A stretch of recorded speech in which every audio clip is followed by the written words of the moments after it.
Wow, that's beautiful. Wow. Holy, That's a tree house. yeah. It's like a fairy tale. I'm looking at a treehouse unlike any other treehouse I've ever seen in my life. It's an intricately woven basket with a spiral bamboo staircase suspended in the air, floating amidst the trees. And you see all the cables up there? Yeah. The tree house roof is hanging from the tree. It doesn't touch the nest. For some context, I'm in Bali at a place called Bambu Indah Hotel, walking the lush green property grounds with its owner, John Hardy. You have a beautiful home, by the way. Wow. Thank you. Thank you. Oh my God, it's mesmerizing. John is a Canadian jewelry designer and a longtime resident of Bali who years ago embarked on a journey to build a more sustainable world. This is bamboo. This came out of the ground a week and a half ago. What? This bamboo produces new bamboo every year for the rest of your life. He's fascinated by bamboo, and right now he's taking me to his new construction. Rows of bamboo structures in the making. These guys are podcasters. Hey, how are you? Hi. Oh, nice to meet you. Michael. Orin. Hi, Nice to Vanessa. Nice Hi, to meet Vanessa. you. Nice to meet you. That's his son, Orin Hardy. So you're part of this whole thing, obviously. It would not exist if he wasn't in it. Oh, cool. Orin knows everything you need to know about building with bamboo. In fact, he's the founder of Bamboo U, an education enterprise focused on bamboo eco-architecture. So this is the future. That wall will be sucking carbon Bamboo for structure. It's bamboo. It's just the instead of a shingle roof, it's a lime roof. Hearing them go back and forth, I realized that Bambu Indah is a testament of their unwavering dedication to live green. how long will it be sucking carbon out of the air? 100 years. 100 years. Wow. But as I hang around a bit longer, watching father and son, I realize it's about more than that.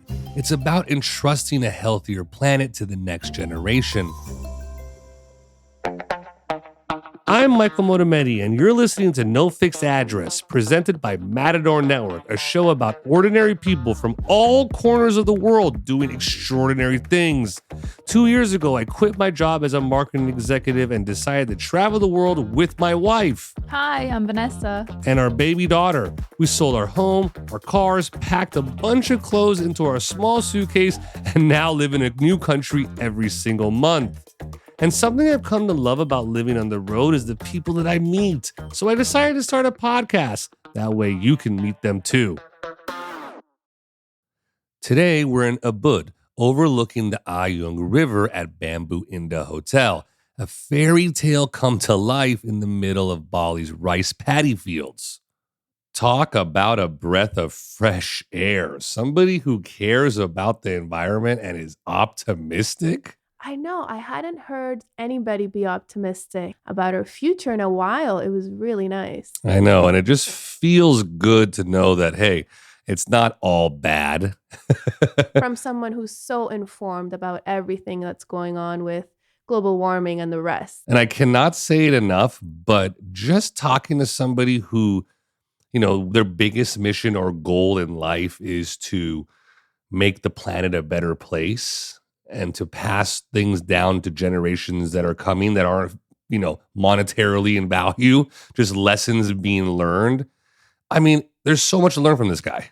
Yeah, the whole family is really cool. They all share that vision. I think a lot of that has to do with being in Bali. When I saw Bambu Indah, I was like, oh, this is why people come to Bali. This is what they come to see. Yeah, like imagine a frame that you buy at an IKEA store of like rice paddies and bamboo, like the most picturesque image you could ever find, the stock image, the best Windows 95 desktop background, I made you myself here, that you can ever find. And that was the view from every single room in the house. And I love too that you walk around Bambu Indah. I mean, I wish we would have discovered it sooner because we could have spent a bunch of days there by the river.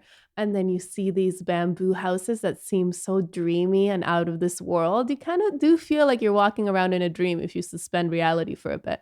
Think Hook, Peter Pan, 1990s, I believe. And all those kids playing around in those homes. Yeah. Like it just, and you felt like, and then all of a sudden, Tinkerbell comes out of the corner flying, trying to ask you a question. It felt like fairies were going to be flying around us at some point. There's copper. Remember seeing the copper bathrooms outdoors so you can bathe in the moonlight? Yeah, it's true. I mean, even the bathrooms, some of them were just kind of facing the forest. Yeah.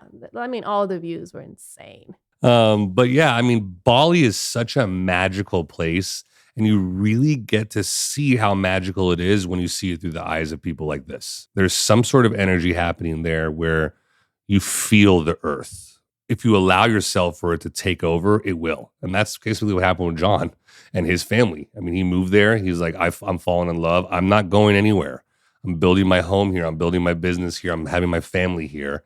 And let me tell you, his kids are freaking doing some amazing things. I mean, let alone this idea of making the planet a better place. But have you ever heard of a bamboo university? I mean, this is what I love about this show. You get to meet the coolest people doing the coolest things. A bamboo university. And if you're in Bali and you're looking for a place to stay, this is just a magical place to do that. We went to the bar, which was a sunset bar with an incredible view, and it has a bamboo elevator that then you take down, takes you to a beautiful river. Bamboo elevator. I forgot about that. Yeah. Okay. Obviously, we love Bali. Okay. Let's hear it from the horse's mouth himself, Orin, and let's talk about how the world is going to be a better place, is going to be a better place in the future. So there's a couple of things you got to know before we dive in. If you spend some time in Bali, especially if you have kids, you'll undoubtedly hear about Green School. This is the project that started it all. It's often called the greenest school on earth. We're talking bamboo buildings, green studies, renewable energy, the works. People from all over the world move here just so their kids go there. John and his wife Cynthia built that from the ground up. John's daughter, Elora, is also deep in bamboo. She's well known for her outlandish designs and is behind some of the coolest bamboo buildings in Bali. And then we've got Orin, who's really writing the book on how to build with bamboo, teaching everyone from famous architects to hobbyists. Together, the Hardys are a powerhouse, pushing bamboo into the forefront and really energizing the bamboo movement in Bali. Just so you know, this episode is sponsored by Guide Geek. If you're booking a trip, check out Guide Geek, a new way to plan travel. It's an AI chatbot built on OpenAI, but what's cool is that it's actually curated by human travel experts at Matador Network, the world's largest independent travel publisher. I've been using it for a while now, mostly on WhatsApp, but you can use it on Instagram Messenger too. I often ask for advice on what neighborhoods to stay in when I'm booking accommodations, or you can get a little deeper and ask how Anthony Bourdain would enjoy a specific city. It's amazing. Head to guidegeek.com to try Guide Geek for free and start planning your next trip. That's guidegeek.com to start planning your next trip with your newest AI travel assistant. Orin, listen, thank you so much for taking the time. Hi, guys. Thanks for having me. Thank you. First, just one of the cool things that we do about this with this podcast is that we travel to the actual place, as you can see by this setup. Yeah. Describe where we are right now. What is this? That's a good question. What is this? My dad's renovating our house that expanded to massive proportions, which meant we had to, turn it into a hotel. Otherwise, we'd probably not be able to be here at all. This is your childhood home. Yeah, so I grew up here, and my dad and my stepmom, have been here since the mid '90s here in Bali and Ubud. A lot's changed since then, but one thing that hasn't is that my dad has a building addiction. And your dad is John Hardy. Yeah, so my dad's John Hardy, and he has a pretty strong commitment to really designing environments that are really led by beauty, and a very specific kind of beauty, which is a natural or a place-based beauty. So he's got this incredible knack for really finding the extraordinary and the beauty in relatively ubiquitous things in an environment. And I think Like everything. yeah, and I think just the fact that he was, he grew up in Canada and moved to Bali in 1975 and lived here kind of just as a backpacker, nomad person for about 20 years before he actually started his business and really became a successful entrepreneur. And really, I think, got to see Bali through new eyes, but then he managed to hold on, I think, to that ability while also kind of developing a lot of experience on how to work with the people here to create really incredible things. And really started with handicrafts and went on to jewelry, and then it went on to bamboo building. In 2006 or 7, he got really intensely interested with the construction of green school to build everything out of bamboo. There's hotel rooms, there's restaurants, there's schools that you guys have had a hand on building out of bamboo. He has lots of ideas, and he's very good at executing a lot of them. And some of them are really good, and some of them are, we learn aren't as good. But he's built anything from, he built Green School, which was really the beginning of I'd say the creative bamboo building industry on the island. Really took off with Green School, really saw it was possible, but then went on to like houses, went as far as flying pools. Made out of flying pools made out of bamboo, which we realized was not really the best application for the material. So Okay. scaled back the houses again. Got it. And as you saw at the hotel, we're pretty focused on doing things differently. Yeah, and I think from what I saw is that you have a pretty big stamp on the hotel, but let's back out of that for a second. Tell me about you and your relationship with bamboo and how you got here. So I moved back. I was in the States going to school and then going to university and then basically just puttering around in California. As we all do in California. Job in a cafe making, gluten-free crepes and spent the weekends in the forest, learning how to track animals and just, hang out with a bunch of cool people out there. So eventually my visa ran out and I didn't know what I was doing. So, most people everybody at some point, I think, goes home to wherever they came from for a little bit. And I went home and then was very quickly put to work.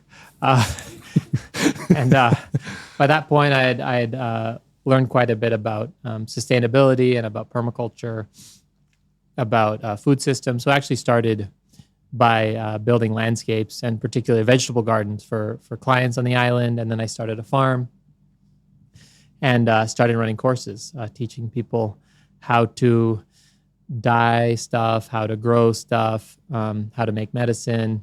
All with just natural, what the earth gives us, basically, correct? Really what it's about is reconnecting people to nature. But really what that's about is reconnecting people to themselves. Right? Wow, I like that. So, we talk about nature, and nature is kind of this thing out there, and people are like, I want to reconnect with nature, and they think about, planting lettuce and which is part of it, I think, right? Making their own beeswax candles, and they have this kind of idyllic relationship with it. And so that becomes this kind of entry point into really getting people to understand sustainability in a tangible way, because you take lots of courses on sustainability, but learning about compost in a book and learning about the fact that you can actually limit a huge amount of the waste you send to the landfill while also creating a hobby garden in any context in the world, no matter who you are and what you're doing, simply by putting them in separate buckets every time you cook something. It's extraordinarily simple. And Can you talk lots to me of about that? people aren't doing it. Yeah. So I mean, it's just simple interventions like that where you get, so teaching people about how to live in right relationship with the land. So, and through really simple steps, right? And so try and do that in everything we're doing. So it started there. How do we get people inspired to live in ways that lead to a much more regenerative relationship with the planet, right? Which becomes increasingly important the more people end up on the planet, right?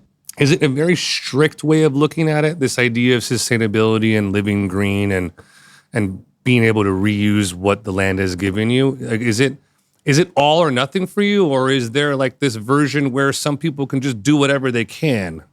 I mean, it's never all or nothing because everybody can do something different, and it's kind of like, how do you meet people where they're at to do something? Because doing something is better than doing nothing. And I think sometimes people feel like there's almost like they can't identify with being somebody who does things that are good for the planet, because then they're like that kind of person and they fall into that identity. And then they have to do everything right. And it's not enough that they, stop meat on Fridays or on Tuesdays. They have to be vegan and having a raw food diet now, otherwise they're a hypocrite by understanding that eating meat is bad, right? But if you start focusing on really judging yourself and everybody else, you get very angry and things get heated. And you don't really get to where you're going, which is how do we find ways to get everybody to live on this planet in a way that promotes the virtues that we as human beings really want to be, right? So how do we promote kindness? How do we promote things like being frugal, like not buying stuff all the time, consumerism, to feel better, and thinking that's going to help. A lot of the time, everybody, the way we think in Western culture, we're always like, okay, I have a problem. What do I need to fix it, right? I was just interested in seeing how I could do something, and how can we really create opportunities and experiences for people to do that, and get closer to that, right? Because everybody has a personal goal in their life. They want to get somewhere. They want to be better in some way. And a lot of people can acknowledge that they're missing that fundamental connection, right? Because, it's like everybody's like, I'm so disconnected from the planet. You're definitely not disconnected from the planet. If you were, the only people that can say that and is honest is the people in the space station. Everybody else is firmly connected grounded to the planet, too, right? And grounded. They're breathing the air. They're eating out of the earth.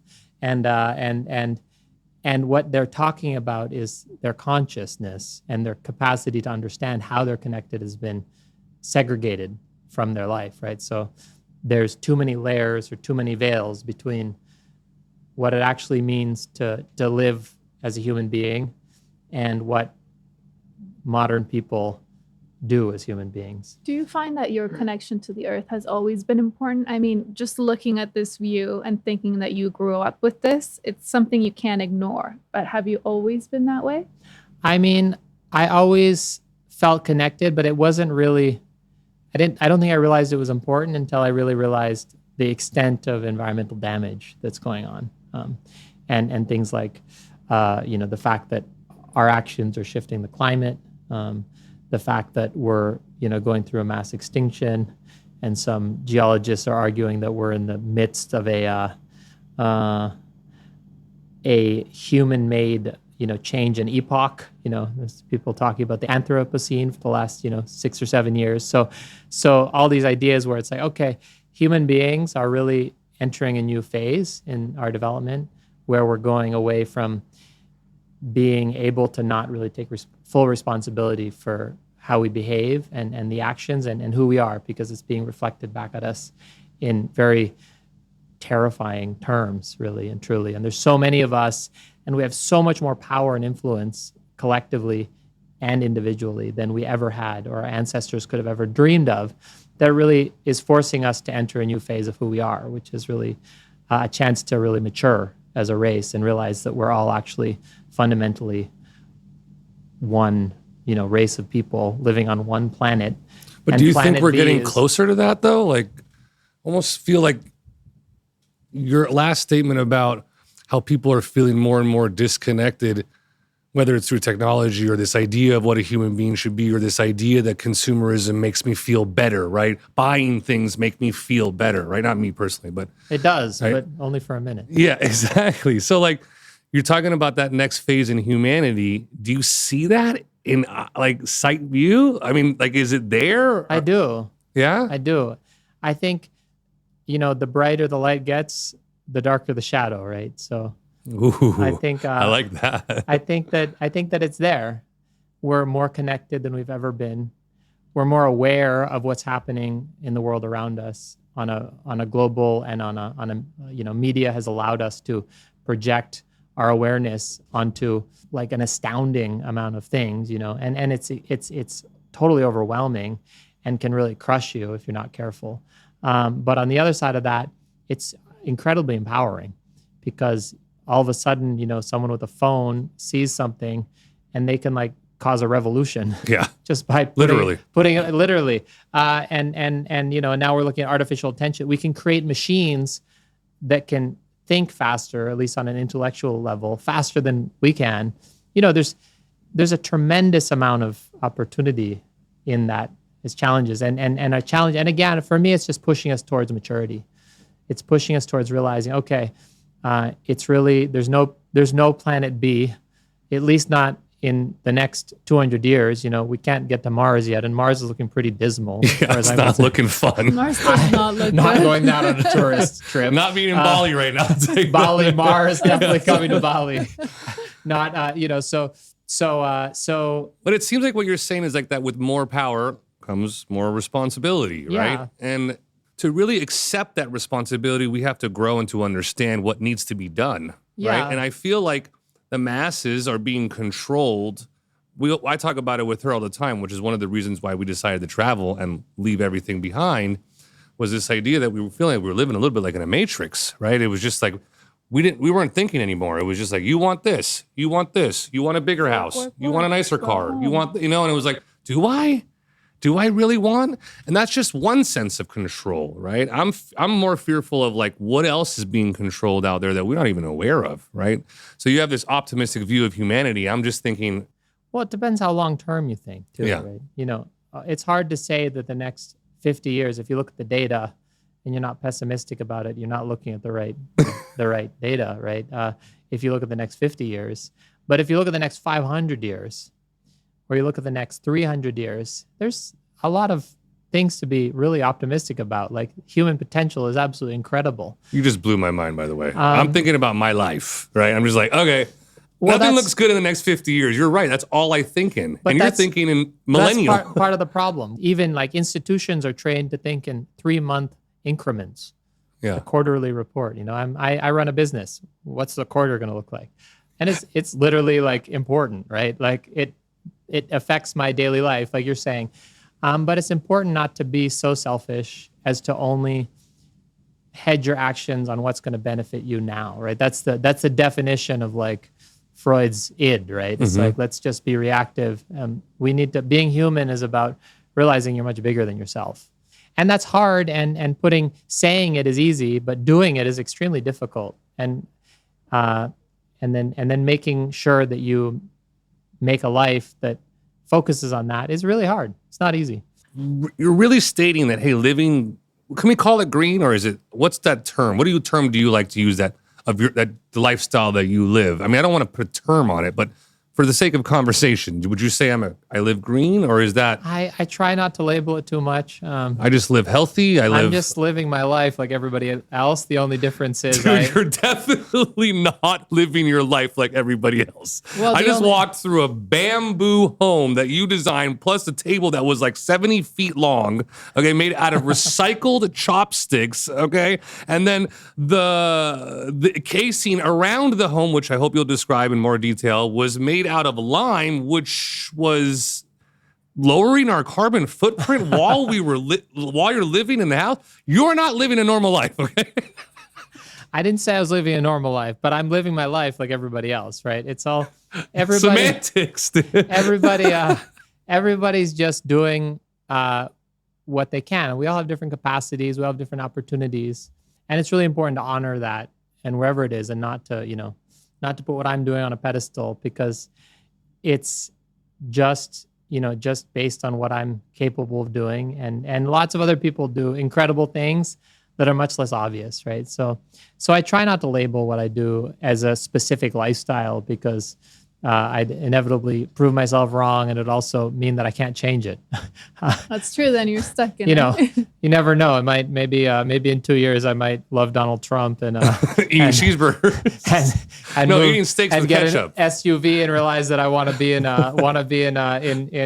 in Southern California or something. I don't know. So I think it's really important. Oh, dude, all the SoCal guys are going to come after him now. It's really important to really be true to where you are and being present. I guess what I'm trying to say, because you're asking, what do you call this? People say I'm sustainable, but I don't know that I am. I know that I'm promoting sustainable things.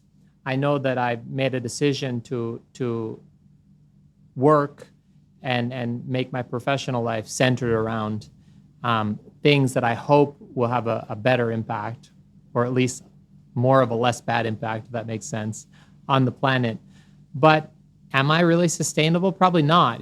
There's probably lots of people who are living on $1 or $2 a day and consuming very little that are way more sustainable than I will ever hope to be, right? Yeah. But is it just because I want to just clarify this for everybody. Your idea of the planet and the human, it's the same thing. The interconnectedness is there, right? So they're a reflection of the other. Yeah, so when you say what's great for the planet, you mean what's great for humanity, what's great for animals, what's great for Earth, what's great for everything, right? For all of us. Some people might not agree with this, but really what's great from the perspective of who we really are, which is based on something that's way beyond our comprehension, which is, God or the creator or spirit, whatever you want to call it. But I feel like God has a plan in the sense, and maybe it might not be exactly what most people think of when they think of that plan. And in many ways, it's a big mystery. But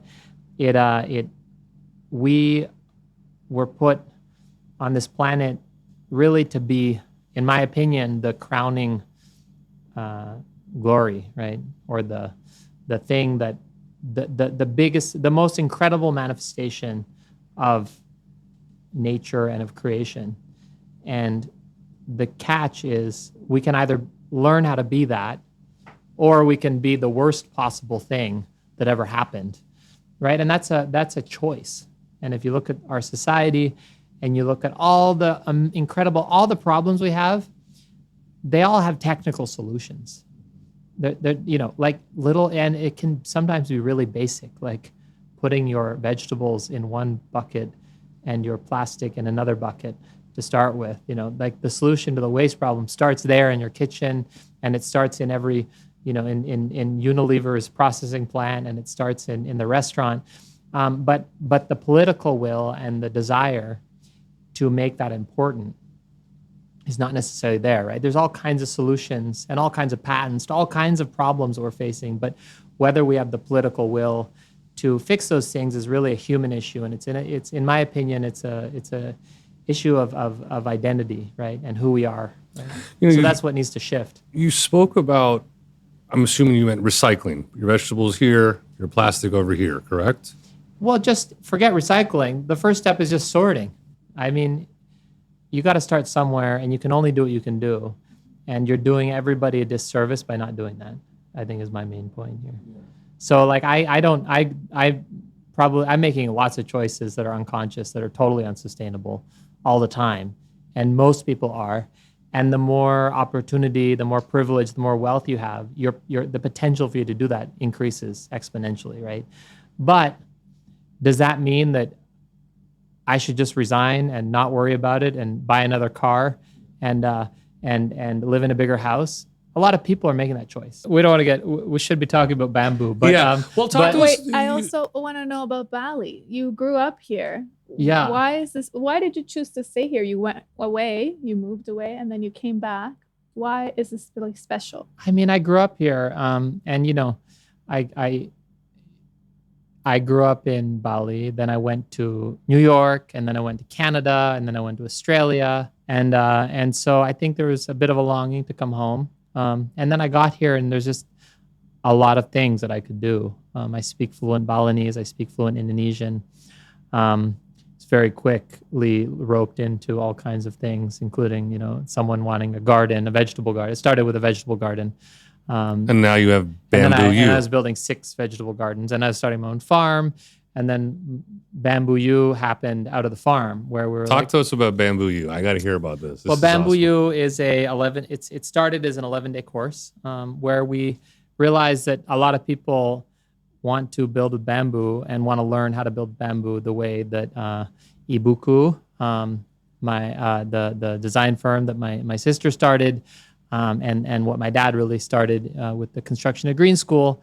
They want to learn how to do that, and they want to learn how to think in the ways and be able to develop the skills to be able to create things like that. Because I think there's a pretty clear consensus that architecture has gotten exceedingly boring. Yeah, agreed. And I think there's this kind of unspoken kind of attitude in the architectural world that whatever the public opinion about your architecture doesn't really matter, as long as the other architects think it's good and understand your language, sign of approval. then it's okay, right? But then everybody else says, look at the bloody thing, which, so none of us are architects. We're completely untrained and probably unauthorized. And if I was in America, we'd probably all be in jail by now. But so it might be one reason to be in Bali. But there's this opportunity here to really work with the local craftsmen and work with a really simple material, bamboo, which I grew up with and never really thought about too hard. And when I came back to Bali, it was just really inspiring to see the Green School. And when we got into running the farm and running courses, we really realized that, we have to do a bamboo course. And so we're like, okay. And my dad was like, we have to call it Bambu U. And we were like, okay, call it Bambu U. It does have a ring to it, I got to be honest. Well, Bamboo University, right? Yeah, yeah. But I just like the sound of it too. Bambu U. Yeah, exactly. So Bambu U, Bambu me. Exactly. There you go. We are a bamboo family. So that needs to go on the business card. So ran the first course. And it was really a lot of fun, and it just became, really clear that we needed to keep running this course, and the world wanted it. Everybody wanted it, and it very quickly kind of ballooned into its own little brand called Bambu U, and it had. Is it an online course or an in-person? Well, it had its online. It had its in-person course, and I was kind of imagining how wouldn't it be nice to have an online course, and I got really lucky, and you had a lot of kind of confirmations. Found a videographer who gave me, a really great deal and turned out to be really talented and didn't have much else to do. So we launched this course, 11-week online course now it's called The Fundamentals of Building with Bamboo. And we've had over 1,000 people take it now. Wow. And from all over the world and even people going on to build stuff. So we realized we could really expand. And now we run the in-person course and the online course. Wow, congrats. Have a small team doing it. So it's really great to see so many people, doing something and inspired to do something that means something to them, that hopefully means something to the planet. That is freaking awesome, man. 1,000 people through a course or university and education platform that you put together. That must be motivating, man. That in itself, to me, if I lived and breathed that and I was seeing the impact that I was making on the planet through the eyes of other individuals, that's cool, dude. Does that help you? Is that one of your main motivation factors, or is it like really internal? That's a good question. It's really important to get moral support when you're doing this stuff, because people see the good part, right? They see how inspiring it is. They see how incredible the course is. The people who take our course, mostly, I'd say 98% of them love it. One or two of them, look at the yurt in the jungle and see the mosquitoes and get a little bit afraid and leave. But most people stick it out and are willing to trust us for 11 days and trust that we're going to give them a really good experience and teach them something new. Are these hobbyists or like they're real builders? It's a real mix. Wow. Anything from famous architects to some guy who's in a wheelchair and wants something to do and just got into bamboo and is in wherever they are in the States, awesome. and they're just really pumped too and making cool designs out of bamboo, just on a desk out of sticks. And so it's really helpful for us, I think the main reason I like Bamboo U is it really reminds us that all this crazy stuff we're doing bamboo, which is actually highly stressful, incredibly challenging, leads to many days of sleepless nights because it's really new and different, and there's not like you can get the manual. Someday we'll write it, but for now there's no defined manual on exactly how you should build a lime-covered bamboo dome that guests are going to sleep in. He doesn't have a manual, but he has a university. So Bamboo U is really about bringing that to people and realizing how important it is to get it, to create that community and to really share it in a positive way. And we found a lot of people are copying what we did. My sister and my dad, had just a lot of copycats, and all over Bali there's copycats, and all over the world there's copycats. And so I felt like, look, if people are going to copy this, let's at least share what we know to be the best ways to do it so far, to the best of our knowledge. But I really still feel like, I've been working relatively intensely with bamboo construction for since basically 2020 full time, and then before that since 2014, building stuff, and I still feel like I'm learning new things every day. I can just imagine how difficult it might be to not only work with something new, but bamboo in general. It just doesn't seem like something that will last the test of time. Like, I know it's strong. I get it. I've seen it 10, 15, 20 years ago. Even nowadays, when you go see big buildings being built in some parts of Asia, you see a lot of them using as stilts. Yeah. Or even, I guess, even some sort of support mechanisms while they're pouring the concrete. I've seen it. But is this just gonna last the next 20, 50, 100 years?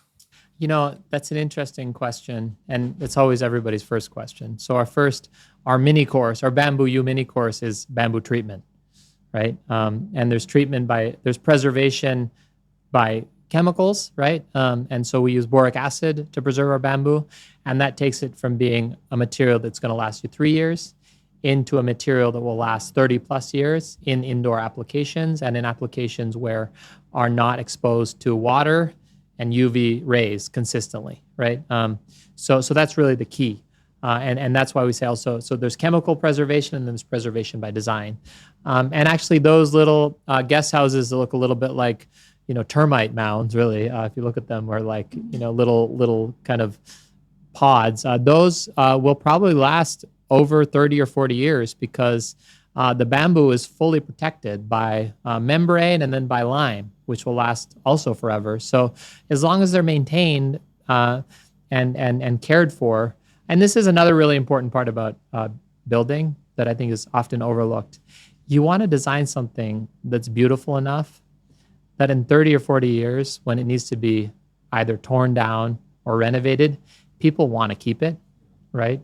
You need to make it beautiful enough that it not being there is worse than it being there. And unfortunately, everybody's, it's not durable. But then people are knocking up concrete buildings that they'll tear down in 20 years just because they're ugly and so they want to do something new, or they'll get carbon credits for versus like an retrofitting old it. Historic home, for example, where you're like, hey, I don't want this. This is so beautiful. And people will spend lots of money just to restore that home. There's those whole teams in England whose job it is to restore old buildings. And there are buildings made out of mud and timber from the 10th century in England that are multiple stories. Yeah. So this whole idea of durability and that bamboo isn't durable. It's true, it's not as durable, but it's much more durable than people imagine. And I feel like the time scale for a bamboo building, maybe 30 years is enough when you're talking about a material that if you harvest a pole today that is 3 to 4 years old, it was soil and sunlight 3 or 4 years ago. And then we're talking about it lasting 30 years. Yeah. From a life cycle point of view, that's incredible. Versus timber that might need 20, 30, 40, 50, 100 years. Yeah. Or if you're looking at concrete, how long that sand and lime and how long was that in the ground before you dug it up and turned it into a building, and how long is it going to last as a building? So this whole idea, people need to start looking less at the kind of perceived durability and more at the overall life cycle. And in general, we need to look at everything we do less as a product and more as a process, right? And so, I mean, I'm really interested in chopsticks right now because they're bamboo. All the chopsticks in Indonesia are mostly imported from China, right? So That's weird. You got this supply chain where it's cheaper to have somebody in China harvest the bamboo, turn it into a chopsticks, package it, put it on a truck, then put it on a barge, and then put it on another truck, and then another ferry, and then another truck, gets to Bali, is distributed to a restaurant, used for 30 minutes, and thrown out. And it's fine, right? They're just bamboo chopsticks. They're organic. So weird. They're going when to you say that. decompose, Yeah. right? It's bothersome. It doesn't feel good. Yeah. It does not Right. feel good And to and hear so that. and so we're taking those chopsticks now. In Bali, we've got over 100. We've got 198 locations, and that's chopsticks. We're getting into skewers too, because there's more of those in Bali. All made out of bamboo and wood, and we're turning them into a wood alternative.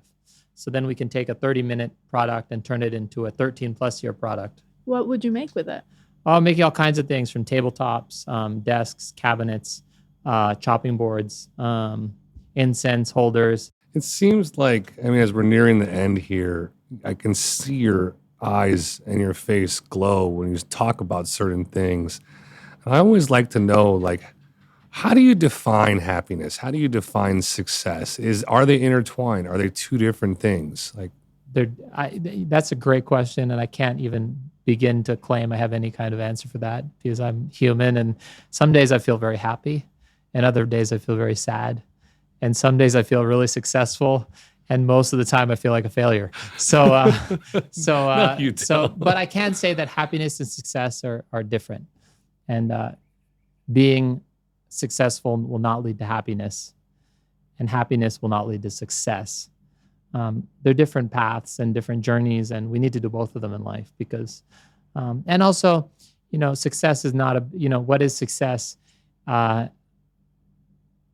If you're alive, your parents were successful, and your grandparents were successful, and your great-grandparents were successful, and your great-great-grandparents are successful. just by And your default, great-great-great- just by being alive. There's so many people who aren't here because Didn't make it. they didn't make it this far. It's been a long, challenging road. So you're already starting. If you're born and if you have any issues with your parents, you have to remember that if you're alive today and still breathing and still on this earth, they did something right. I don't think there's anything more we can say than that. At the end of every conversation, we like to do a little speed round. Speed round. Yeah, we ask the same questions from every single Should I person. talk faster? You can if you want, but you can't think about it. So it's just the first thing that comes to your mind, okay? Okay. If you could live anywhere in the world, where would it be and why? Everywhere. Okay. Because it's really hard to choose when there's so many beautiful places. No, to you be. have to. You have to choose. If you could live anywhere in the world, where would it be? I'd live here, Okay, Right Bali. now. Perfect. but I don't know that I'd be here forever. Just totally fine. What makes you happiest? My family. What are you most scared of? Man, that's a tough one. What am I most scared of? I don't know, a bamboo building falling on somebody that I built. And what is your biggest regret? Maybe that I work so hard all the time. Feel But like you're doing it right now. Yeah. So it's a present Ongoing day regret. regret. I feel like just spending. It's really hard when you're doing so many great things. It's really hard to remember just to relax and like spend more time with your family. Well, And, that's a perfect way to actually end this because you can start that today. I guess so. Yeah. Let's do that. I better go home. Lauren, thank you so much, man. I Thank appreciate you so it, brother. much. It's Thank great you to so much. join you.